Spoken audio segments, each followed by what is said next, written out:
ڕێکەفتنامە 1975 جەزائر. ئەو ڕێکەفتنامە گۆبیەک گوتن بەحسا کوردان تێدە نەهاتیەکردن لێشکەستن بە تەفگەرا کوردان لە باشووری کوردستانی ئانی.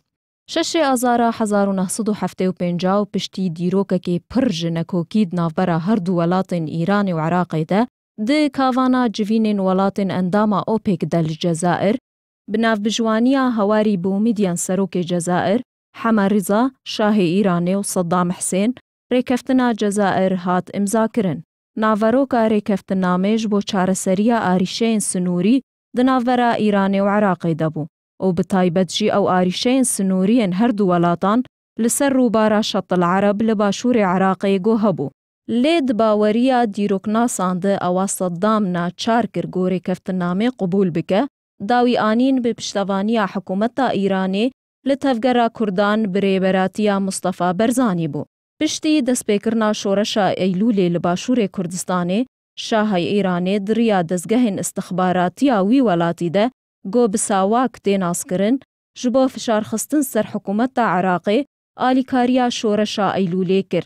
Tenê li gor hindek ji belgennameyên topxaneyên Îranê beşdarî di beşek ji şer dikir bûn.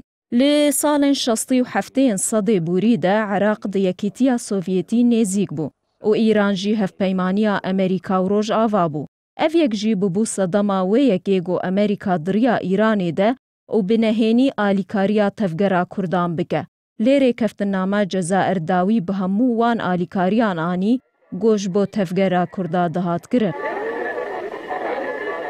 Dîroknas jî li ser wê yekê got navbera Şahê Îranê de û Seddam Hesên kîjan ji wan serkeftî di rêkeftinamê de bû nerînên cuda hene. Hindek ji wan Şahên Îranê bi serkeftiyê rêkeftinamê didin zanîn li gor wê pîverê gotkarî bû arîşeyên sinûrî di berjewendiya Îranê de çareser bike. Lê li hember de jî hindek dîroknas dibêjin bi sedema rêkeftinamê hikûmeta Iraqê fişar xist ser Ayetullah Xumeyni got ew dem li Necef bû û bi vê yekê jî bû sedem got Xumeyni Iraq bicê bihêle û biçe Parîs û çûna Parîsê Xumeyni jî bû sedem got destpêkirina şoreşa Îranê û herifîna hikûmeta Şah. 4 sal piştî rêkeftinamê şoreşa İslamiya Îranê çêbû û hikûmeta nû ya Îranê jî carek din li dijî Iraqê piştevaniya Kurdan kir. Lê ewa got dîroknas li ser hevnerînên ew got Kurd binkeftiyê serekiyê rêkeftinamê bûn.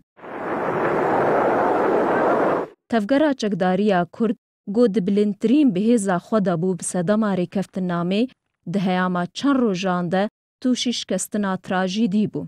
4 sal û 6 meh piştî îmzakirina rêkeftinamê, Seddam Hesên bi berçavê mîdyayan rêkeftiname qetand û cenga 8 saliya navbera Îranê û Iraqê de dest pê kir.